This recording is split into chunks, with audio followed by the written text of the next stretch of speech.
Yes,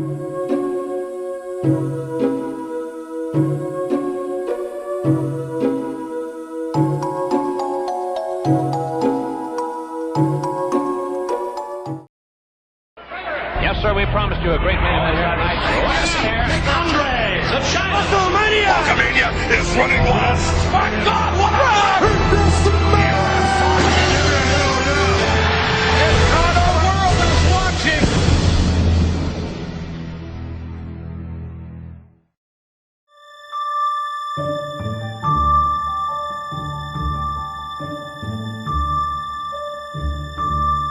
Eh bien, salut à tous, c'est Illuma, j'espère que vous allez bien. Bienvenue pour le retour de Storybook. On va terminer cette saison 3. Si vous voulez voir les anciens épisodes, ils sont disponibles sur la chaîne. Et si vous n'avez pas le temps, je vous invite à rejoindre le Discord pour retrouver le résumé de la saison 3 en détail. N'oubliez pas de vous abonner, à me suivre sur Twitter, etc. Tout est en description. C'est parti pour Storybook qui se déroule à Raw, 1er mars 2021. Ah oui, c'est clair qu'il y a un sacré retard. Triple H est sur le ring avec sa femme, Stephanie McMahon, la commissionnaire de Raw. The Game nous dit que tout d'abord, il est heureux d'être là ce soir et il est heureux de retrouver les fans de la WWE en forme après ces derniers mois de confinement. Il nous précise qu'il ne reste que 2 semaines avant WrestleMania 37. The Game dit qu'ils espèrent tous que 2021 sera une meilleure année. Il laisse ensuite la parole à sa femme. Stephanie McMahon nous dit que nous aurons une grande première à la WWE car WrestleMania 37 aura lieu en pas une ni 2 soirées, mais bien 3 soirées. Il y aura 3 main events. Elle nous précise que le virus a changé les plans, tout comme la blessure très grave de CM Punk causée par, je le rappelle, Daniel Bryan lors des précédents épisodes. Puisque le Best in the World était donc prévu dans le main event de WrestleMania 37 suite aux conditions de sa signature à la WWE. Stephanie McMahon dit que Brock Lesnar sera dans l'un des main events puisque pour rappel il avait gagné son match à SummerSlam qui l'autorisait à affronter justement CM Punk dans le main event de WrestleMania 37. Encore une fois, tous les résumés sur le Discord. Brock Lesnar choisira son adversaire même s'il y a peu de mystère là-dessus, le Fiend. Elle nous annonce également, exceptionnellement, que comme nous n'avons pas eu de Survivor Series ni de Royal Rumble, eh bien nous aurons une petite surprise. Les Survivor Series 2021, elle nous promet qu'il sera le meilleur des Survivor Series de l'histoire. Et pareil pour le Royal Rumble 2022. Ne manquez pas donc cette saison 4 qui risque d'être chaud bouillante. Mais elle nous rassure puisque nous aurons en droit à 4 Royal Rumble de 10 superstars pour déterminer les challengers numéro 1 de chaque titre mondiaux. Le premier Royal Rumble aura lieu ce soir dans le main event pour déterminer le challenger au titre universel d'Adam Cole, baby. Triple H dit que ces 2 semaines vont être remplies et qu'ils n'ont pas beaucoup de temps pour ajuster la carte de WrestleMania 37. Il s'en excuse mais promet de faire les meilleurs shows possibles. Il nous parle d'NXT et nous annonce le retour du show jaune après WrestleMania 37. Et d'ailleurs, vous pourrez bientôt rejoindre NXT avec votre propre superstar créé. Mais une vidéo arrive très prochainement. Batista arrive ensuite sous les ovations. L'animal est sur le ring et dit que Triple H va avoir beaucoup de boulot pour ce WrestleMania 37. Triple H lui dit que oui, mais sans lui, il ne serait pas là ce soir. Batista dit que c'est vrai. Il n'a pas oublié qu'il a sacrifié sa carrière à SummerSlam 2020 pour le sauver. The Game dit qu'il n'a pas l'esprit tranquille depuis SummerSlam. Il dit qu'il reste le coprésident et refuse que Batista arrête sa carrière de catcheur de cette manière. C'est pourquoi il annule sa retraite forcée puisqu'il a le pouvoir de le faire et veut l'affronter. Là, maintenant, Batista sourit et dit qu'il n'en attendait pas moins de son ami. Car oui, c'est son frère pour la vie et que le passé est le passé. Triple H lui serre la main et demande qu'on amène un arbitre. Batista has taken on a lot of damage. I'm not sure how much is left in the tank. This could be the end of him at any moment right now. Pedigree! Pedigree!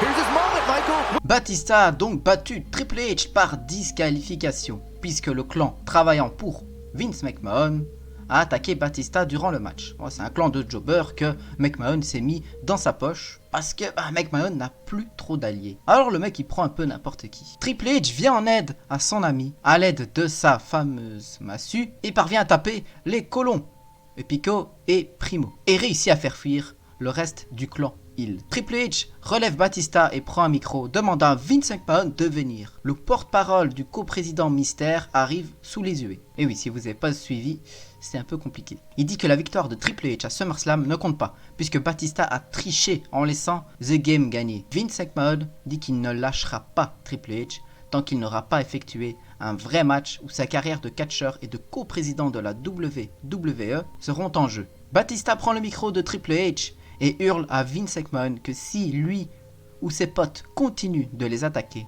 ils finiront comme les deux moustiques dont il a oublié le nom. Il fait signe ensuite à Triple H, Batista porte son Batista Bomb à Primo Colon, tandis que The Game porte son Pedigree à Epico Colon. Vince hurle à ses alliés d'aller attaquer Triple H et Batista, mais ils refusent. Tyler Breeze et Dolph Ziggler, qui forment une équipe, préfèrent même envoyer balader Vince McMahon. On retrouve Vince McMahon en coulisses qui parle avec Dolph Ziggler et Tyler Breeze, leur promettant une brillante carrière s'ils l'aident dans cette affaire. Dolph Ziggler prend la parole et dit qu'il refuse. Il dit qu'ils arriveront tout seuls comme ils le font depuis bien longtemps. Dolph Ziggler ajoute que même quand Vince McMahon était au pouvoir, il était mis au placard. Tyler Breeze ajoute que c'était une mauvaise décision de l'aider, puis s'en vont. Bo Dallas, Curtis Axel et Bobby Roode arrivent à leur tour. Vince McMahon les prend à part et leur annonce le prochain plan. Sauf que Triple H et Batista arrivent pour attaquer Bo Dallas et Curtis Axel, qui forment encore une équipe dans Storybook. Bobby Roode, quant à lui, fuit. Les deux jobbers sont envoyés dans le décor où se trouvaient des écrans. Vince McMahon est seul face aux deux faces. Triple H le prend par la cravate et lui dit de ne plus jamais s'approcher de lui. The Game part, Batista crache sur Vince puis part à son tour. Vince McMahon est furieux et seul. On retrouve Daniel Bryan sur le ring avec un micro. Je rappelle qu'il est heel. Daniel Bryan dit qu'il n'est plus suspendu et remercie Shane McMahon d'ailleurs puisque justice a été faite. Daniel Bryan est assez hué par la foule. Bryan dit qu'il a beaucoup de choses à dire. Il n'a pas pu s'exprimer car on lui a ôté la parole depuis qu'il a attaqué le Miz. Bryan dit qu'il a attaqué le Miz car il a eu une révélation, celle qu'il était du mauvais côté. Il a attaqué cet idiot car oui, il ne comprenait pas les fans. Pourquoi ont-ils soutenu le Miz? Lui qui a gâché une partie de sa carrière, lui qui lui a fait perdre les titres par équipe de SmackDown, car il se foutait de Dan Bryan. Bryan dit que oui, le Miz a fait exprès de perdre des titres par équipe pour lui gâcher la vie encore plus qu'il ne l'a fait toutes ces années. Daniel Bryan dit que depuis trop longtemps, il se tait par respect pour les autres, mais depuis bien longtemps, il ne dit pas ce qu'il pense. Aujourd'hui, il est le nouveau Daniel Bryan. Aujourd'hui, il se fera huer pour de bonnes raisons. Aujourd'hui, il va dire la vérité. Et la première vérité est que les fans sont hypocrites envers lui. Un coup, ils le soutiennent face au Miz, un autre coup, ils lui tournent le dos pour soutenir le Miz. Et c'est pareil en coulisses. Bryan dit qu'il a été fort critiqué pour avoir attaqué une femme, Maryse. Bryan dit que la vérité est que tout le monde a rêvé d'un jour la taper car elle avait une grande gueule. Daniel Bryan dit qu'il est entouré de gens malades qui ont une double personnalité. Lui n'a jamais changé, il s'est juste forcé à se taire. Maintenant c'est terminé, il peut le dire, ce sont tous des gros lards affamés de viande qui ne savent même pas qu'ils mangent de la merde. Le public hue et scande CM Punk. Daniel Bryan parle du cas de CM Punk, il dit qu'il n'a attaqué le Best in the World que pour une seule raison, être aimé des McMahon et pouvoir revenir au plus vite. Oui, c'est ça la vérité, car CM Punk est quelqu'un de juste, une grande gueule, hurlant de vérité, avec des principes qu'il partage, même si ce n'est pas tout pareil. Daniel Bryan dit qu'il n'a rien contre CM Punk, mais il s'attend bien sûr à des représailles et il le comprend. Il l'a mérité, il l'attend impatiemment, mais il n'avait pas le choix pour revenir au plus vite. Daniel Bryan dit qu'il a beaucoup de choses à dire, mais il va en garder pour le prochain épisode de Raw. Il dit qu'il a une dernière chose à dire, il n'a cependant aucun regret d'avoir foutu The Miz et Maryse à l'hosto. Et s'il devait le refaire, il le ferait encore et encore sans hésiter. Bryan jette son micro, mais John Morrison arrive par derrière et l'attaque. Le meilleur ami du Miz prend le micro et dit qu'il défie Daniel Bryan pour WrestleMania 37 et qu'il compte bien venger son ami. On retrouve à la surprise générale Mustafa Ali, le champion cruiserweight enroulé de chaînes métalliques et attaché par les pieds, suspendu et en sang. Celui-ci vient de subir une attaque très violente. Les officiels commencent tout juste à l'aider à descendre.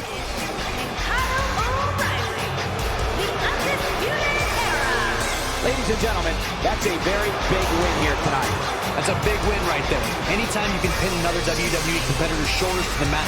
Les titres par équipe de Raw étaient en jeu, détenus encore et toujours par Undisputed Era, Kyle O'Reilly et Bobby Fish. Aux abords du ring, il y avait Roderick Strong et Adam Cole, et ils ont battu donc le New Day, qui est accompagné de Xavier Woods. Par tombée, on peut noter donc l'intervention de la Team KO, composée de Cassius Ohno et Kevin Owens, qui avait rejoint Undisputed Era en plein match, qui donne la victoire à l'Undisputed Era. Après le match, Big E s'énerve sur Kofi Kingston, tandis que Xavier Woods essaye de le calmer. C'est alors que le Bullet Club arrive, composé de Kenny Omega, les Young Bucks, pour les attaquer. Après l'attaque, le Bullet Club pose le New Day les uns sur les autres au centre du ring et Kenny Omega y pose son pied en levant les bras. On retrouve Undisputed Era au complet en backstage. Adam Cole félicite son équipe et annonce qu'il va aller se reposer. Il entre ensuite dans sa loge, le reste du clan parle de WrestleMania, tandis que tout à coup, on entend Adam Cole crier de souffrance. Undisputed Era vont vers la loge et retrouvent Adam Cole à terre. Ils ne voient pas Sami Zayn derrière la porte qui sort de sa cachette pour la refermer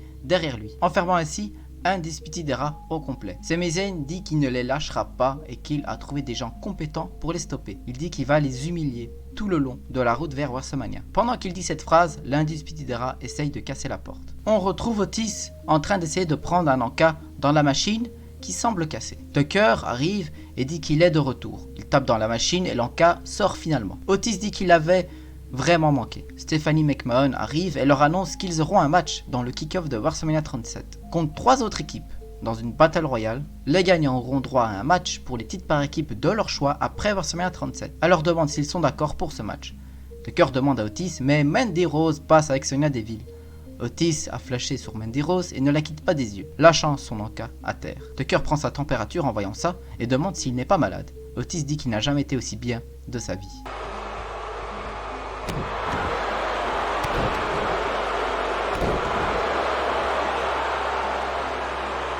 AJ Lee a battu Shayna Baszler qui est accompagnée de Jasmine Duke et Marina Shafir par disqualification très rapidement. Shayna Baszler n'a pas voulu arrêter ses coups à la tête d'AJ Lee. L'arbitre a préféré stopper le combat pour éviter tout problème. Elle prend ensuite le micro et dit qu'elle attend Ronda Rousey pour WrestleMania. Elle attend pour mettre fin à sa courte carrière à la WWE et pour démolir sa brand SmackDown. Car elle veut prouver aussi qu'elle est la femme de Raw à surveiller désormais et qu'ici, c'est son terrain. R-Truth est avec Fandango et Noé José. Ils disent qu'ils ont mis en cage le suspect, l'homme qui a volé le titre 24/7 et qui a disparu avec. Enfin, c'est ce qu'ils croient. Et dans cette cage, nous avons Rowan, qui effectue donc son retour. Fandango rigole en disant qu'il y a une cage dans une cage, puisque Rowan transporte une cage mystère. Moment assez malaisant d'ailleurs. Ils sortent Rowan de la cage, menotté. R-Truth demande ce qu'il y a dans la cage. Rowan dit qu'il va leur montrer. Il arrache ses chaînes sous les yeux ébahis des superstars et il sort de sa cage une tête et la balance sur le bureau. Les superstars hurlent de frayeur et s'en vont, sauf R-Truth qui pleure et commence à parler à la tête en disant qu'il n'est pas fou. Little Jimmy existait vraiment. Carmella ouvre la porte ensuite et tombe dans les pommes en voyant la scène. R-Truth essaye de la réanimer pendant que Rowan s'en va en riolant. Cody Rhodes est en interview, mais il est très vite coupé par Shane McMahon. Shane demande ce qu'il fout encore là.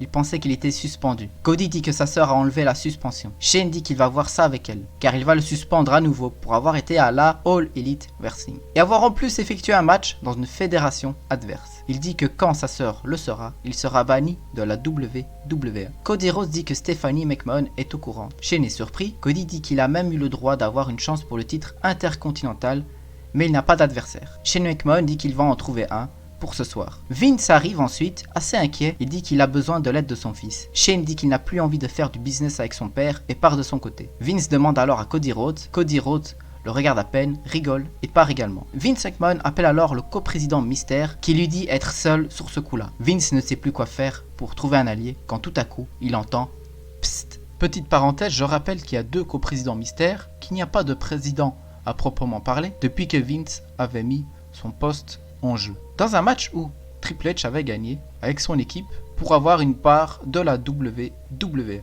Ensuite, l'autre part a été rachetée par un coprésident Mystère, quelqu'un dont on ne connaît pas encore l'identité. Ce sont donc eux deux qui décident à la WWE. Vince McMahon n'est que le porte-parole de ce fameux coprésident Mystère. Sasha Banks, la championne de Raw, parle de SummerSlam et de Becky Lynch.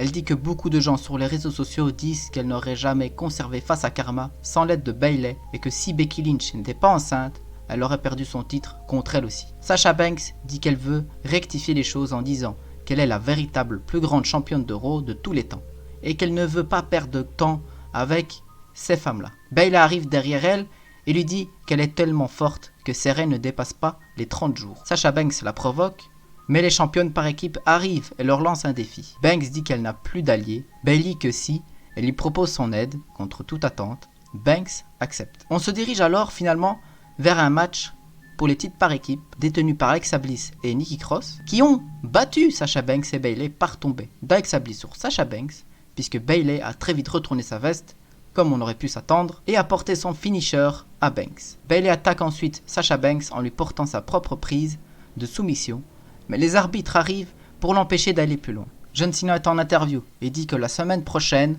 il va lancer un challenge pour WrestleMania. Undisputed Era arrive et lui demande de dégager. Cena rigole et s'en va. Adam Cole dit qu'il attend sur le ring Sami Zayn la semaine prochaine.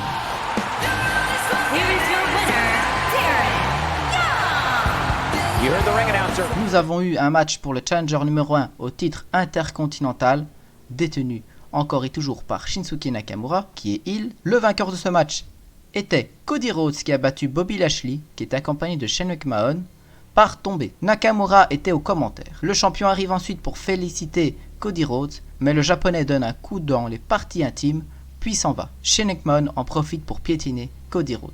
On apprend que le titre Cruiserweight est vacant et que donc Mustafa Ali manquera WrestleMania 37. On apprend qu'à SmackDown nous aurons une Battle Royale pour déterminer le nouveau champion Cruiserweight. Et bienvenue à tous. On commence tout de suite ce Royal Rumble à 10 Superstars avec RVD. Je rappelle que le vainqueur de ce match affrontera le champion universel à WrestleMania 37, Adam Cole.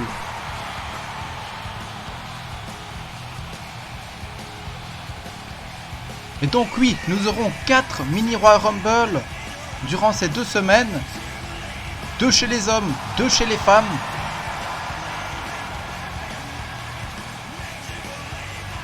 Pour les 4 titres suprêmes de la WWE.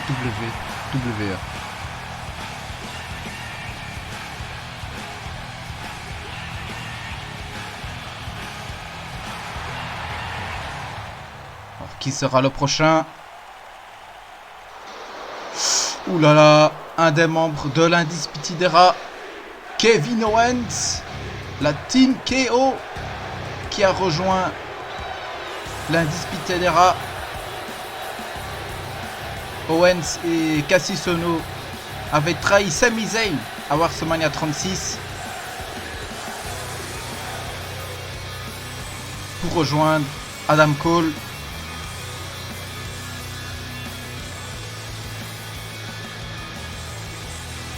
Ils n'ont pas encore eu de chance pour les titres par équipe, mais ça peut encore arriver.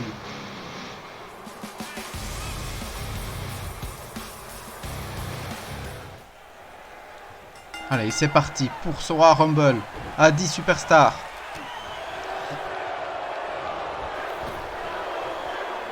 Pop-up Powerbomb de Kevin Owens. Déjà, dès le début du match sur Rob Van Dam, qui n'est pas n'importe qui. Hein. C'est un vétéran des rings. Et d'ailleurs, vous le voyez, Rob Van Dam qui revient dans le match tout doucement. Il ne faut pas le sous-estimer. Et Kevin Owens non plus d'ailleurs. Allez, ça contre dans les deux sens. Projection. Encore un petit contre de la part de Kevin Owens. Et ça peut aller très vite. Hein. L'élimination, ça peut aller très vite. En tout cas là, pour l'instant c'est serré. Rob Van Dam qui s'élance dans les cordes. Ça là, dans la tronche de Kevin Owens. Rob Van Dam qui va tenter le saut. Il va falloir le contrer. Kevin Owens. C'est contré de justesse. Ah, on est reparti. Petite prise très jolie de Rob Van Dam.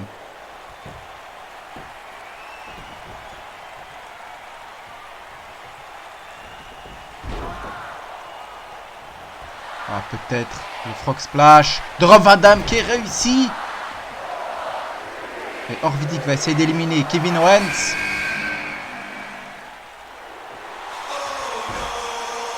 Oh non. Oh non.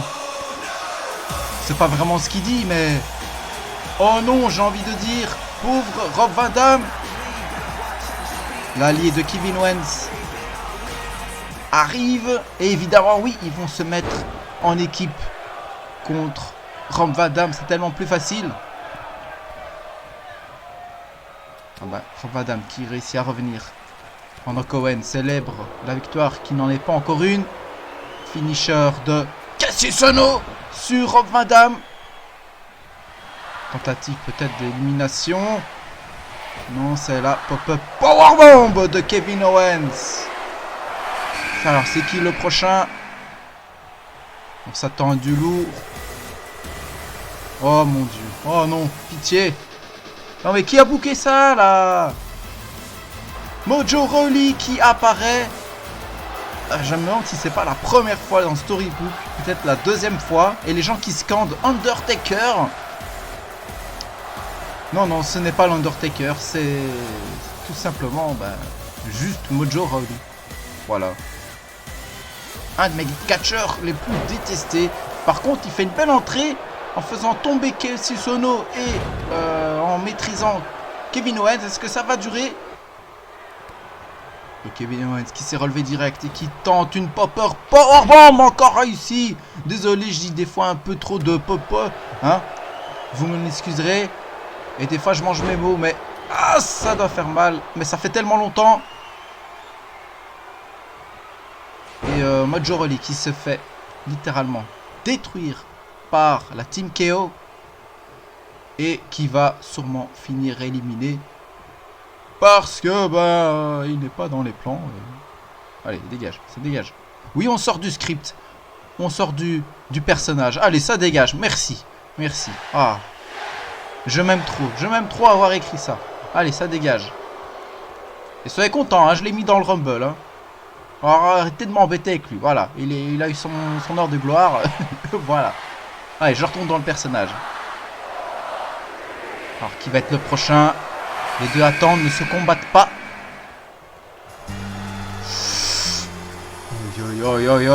Ça va faire mal. Ça va faire très mal. Ça va faire extrêmement mal.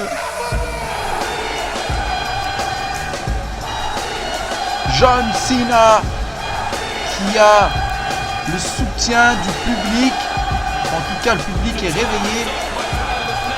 Cena qui avait battu Samoa Joe par soumission, si je me souviens bien, à SummerSlam 2020. Notez aussi que Samoa Joe avait fait abandonner aussi John Cena à WrestleMania 36, qui était une première. Allez, c'est parti. Match entre les trois. Est-ce que ça rappelle aussi des bons souvenirs entre Kevin Owens et les John Cena et Cassius Ohno qui fait le malin avec John Cena. Si j'étais lui, je m'éloignerais de John Cena. Attention, attitude adjustment de John Cena. Kevin Owens qui tente de sauver son ami et c'est réussi, c'est plutôt réussi. Ah oui, 2 contre 1, hein, c'est pas facile. Allez, c'est bon. Cena qui revient dans le match et qui commence à maîtriser les deux amis et qui va peut-être réussir à éliminer Cassius Ohno. Cassius Ohno éliminé. Et Cena qui se lance pour asséner des coups à Kevin Owens. Et Cassius Ohno qui râle à l'extérieur du ring. Allez, ça balance Kevin Owens. Ça refait tomber Kevin Owens. Kevin Owens qui fait tomber John Cena. Kevin Owens qui tente le pop-up powerbomb. Il y a trop de pop-up dans cette phrase. Et c'est réussi. Il va tenter le saut. C'est contré. C'est contré par John Cena. Cena qui se relève tout doucement. Kevin Owens aussi. Les deux sont déjà fatigués.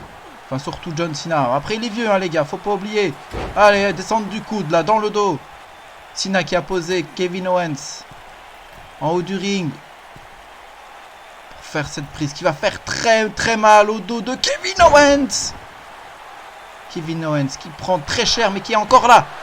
Rob Van Dam, on l'avait oublié. Il était à l'extérieur du ring, en train de se reposer. Ah bah oui, c'est Royal Rumble. Hein. Il faudrait peut-être changer les règles, les amis.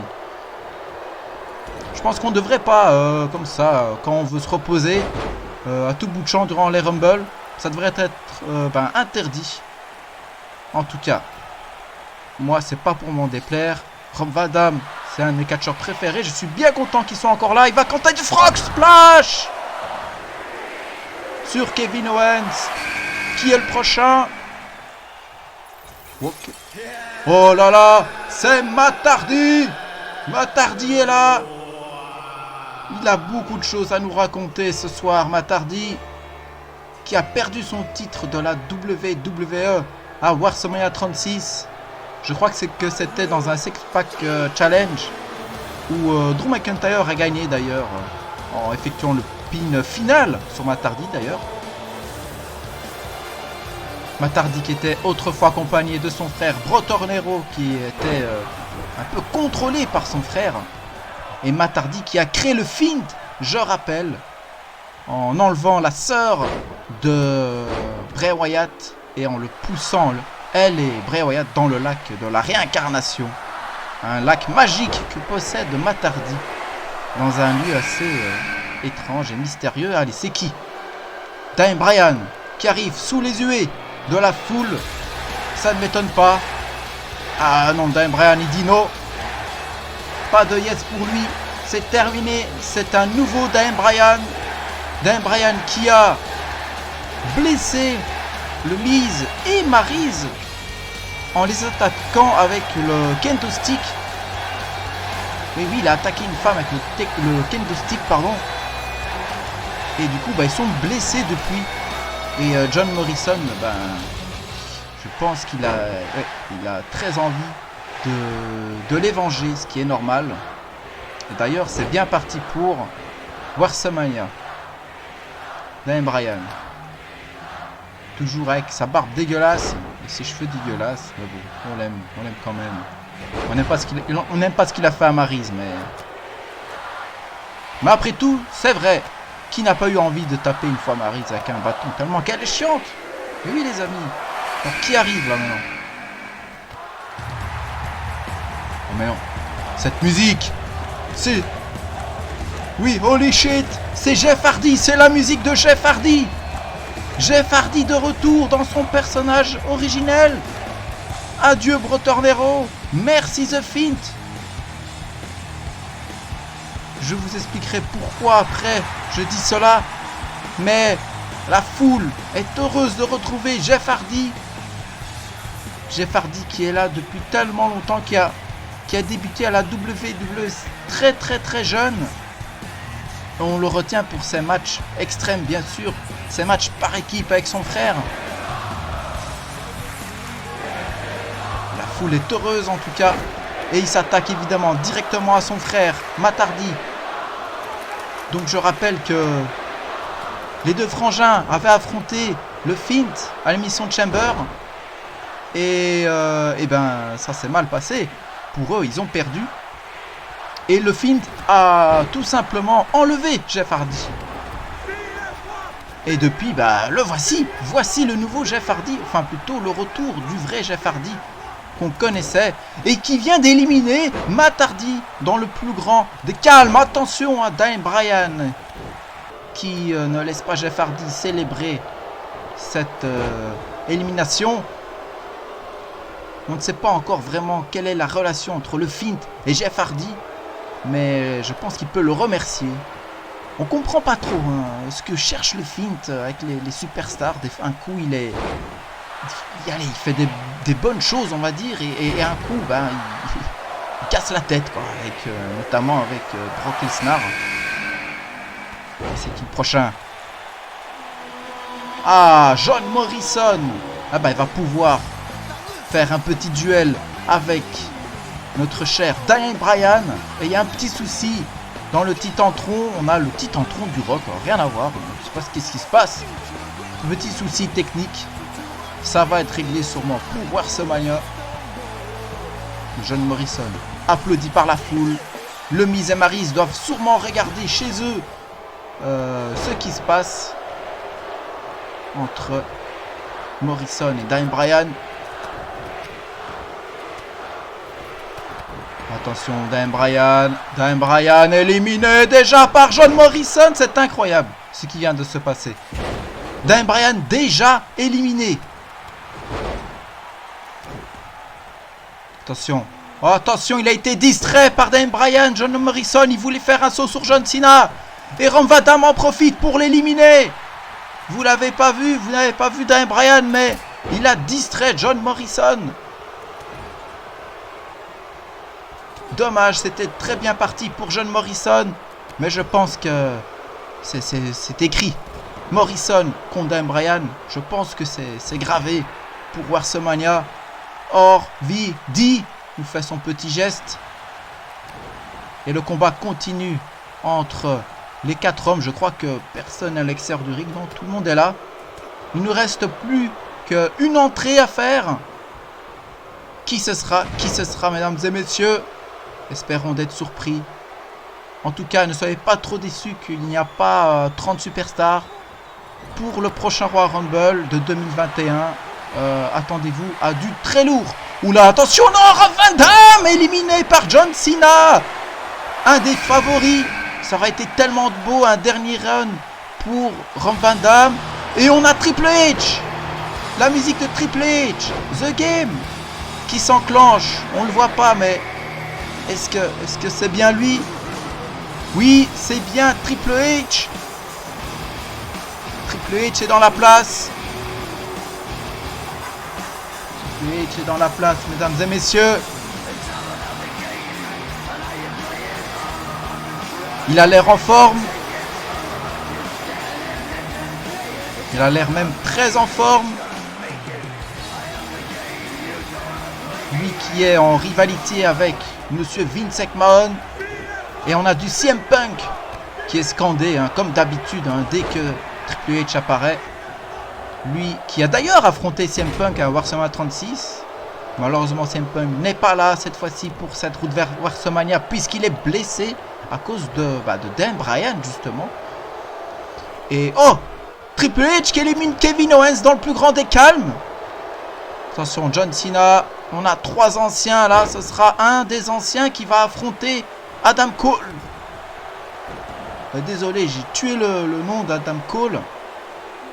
Et pendant que Triple H fait le ménage sur le ring, celui-ci est distrait puisque nous voyons à l'écran Batista se faire attaquer en backstage par Goldberg qui est aux côtés de Vince McMahon. Vince semble avoir trouvé un allié de taille mais un peu âgé. Triple H qui a été distrait par ce qui s'est passé à l'écran. Batista qui s'était fait attaquer par Goldberg aux côtés de Vince McMahon. Donc nous aurons John Cena, Jeff Hardy pour cette finale de Royal Rumble. Cena qui fait une petite danse au calme. Allez, l'affrontement entre les deux. Superman contre Drogman. Qui va gagner? Je plaisante. Voilà, et le nez, c'est pas contré.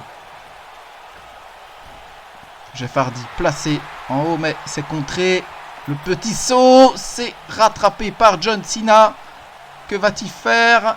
Allez, c'est le moment d'éliminer Jeff Hardy. Non, je sais pas qu'est-ce qu'il fait, John Cena. C'est contre. Voilà.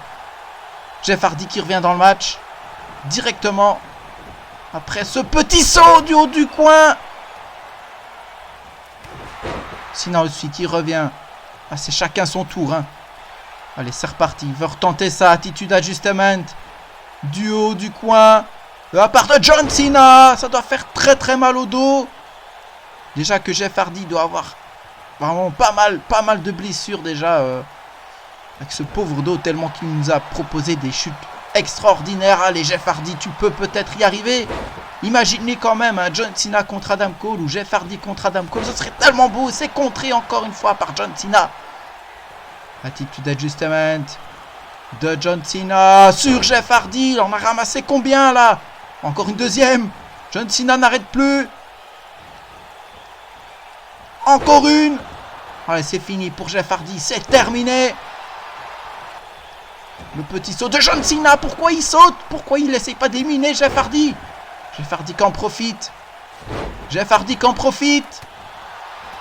Sera-t-il plus malin que notre champion? Non! John Cena éliminé. Jeff Hardy vainqueur d'un Royal Rumble.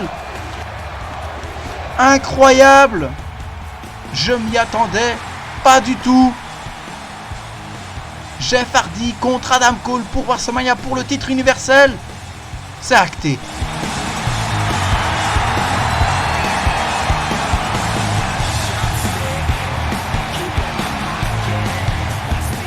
Le grand vainqueur est donc Jeff Hardy, qui revient avec son personnage originel. Adieu Brotor Nero, c'est pour cela d'ailleurs qu'il y a une pop monstrueuse. Après cette victoire, Matt Hardy revient ensuite sur le ring et lui hurle de s'agenouiller. Mais Jeff Hardy préfère lui porter un coup spécial. Jeff Hardy célèbre ensuite sous les regards d'Adam Cole, le champion universel.